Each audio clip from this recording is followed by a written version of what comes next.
I have to say, as a recovering state court administrator, I look out and I see Paul Shervey from Seattle. I look around at all the presiding judges here, and I have some remorse, because one of the things that I always found was the most energizing was meeting with all of you every day, and moving from actually being able to work in projects and advance change versus taking your kind of your reward for seeing other people do it is a challenge for leadership.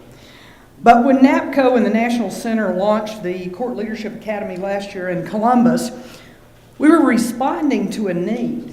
We were responding to a request expressed by you as court leaders, presiding judges, court executive officers, and the people that you work with, to explore, to share, to strengthen leadership skills, both institutionally and individually. And by institutionally, I mean by embracing a new way of describing a court as a loosely coupled organization. Organized differently, but with amazing characteristics. And individually, those individual leadership skills by developing and strengthening the court leadership team, the presiding judges, and the court executive officers. But what's interesting is in the last year, we've seen that productive pair team evolve into collaborative crews. And even in Maryland, where I made the presentation last month, into trustworthy trios. They brought in separately elected clerks. And I think what that does is demonstrate the agility of a loosely coupled organization. When we talk about that demographic, it's not because it's negative. It just best describes the demographics and the challenges and leaderships that you have to deal with. But what's more important than the labels that we give these various leadership teams is the foundation that they share. Those foundations that identify courts as a loosely coupled organization. That it's highly knowledge-based decisions. Decisions that have a wide-ranging impact on society. People that have a balance between accountability but also autonomy. Those things that make us what we are, courts. And we also identified last year those aspects of what makes a successful loosely coupled organization. And we talked about developing trust and fairness and transparency and open communication, reliability and collaboration. And while leading in a loosely coupled organization creates challenges, this agility, that autonomous nature, the complexity of the decision making, the unpredictable connections with shareholders, provide the ingredients for adaptation. In other words, change. So our rapidly changing case law, statutes that you have to deal with every year after the legislature leaves town, public expectations, and societal evolutions. Whether it's technology, economics, globalization, the opioid crisis, all of those things touch your courts. So how can court leaders leverage and manage this change? This morning, Barry Dornfeld from the Center for Applied Research, CFAR, is going to be talking about pushing and pulling.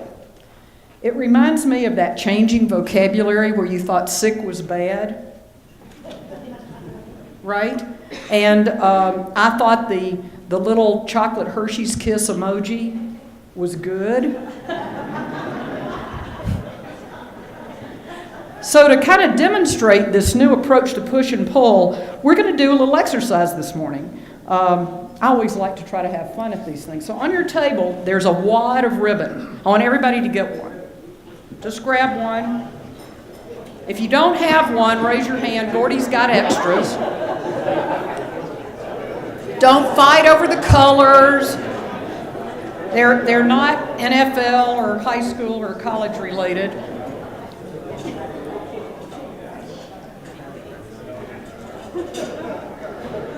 Okay, this is a test to see how easily you follow instructions, you know. Yeah, sounds good. Has everybody got one? Oh, here's some over here, Gordy. Some folks that need an extra one. You're okay? All right. All right. So, some of you know that my husband is a retired Army officer.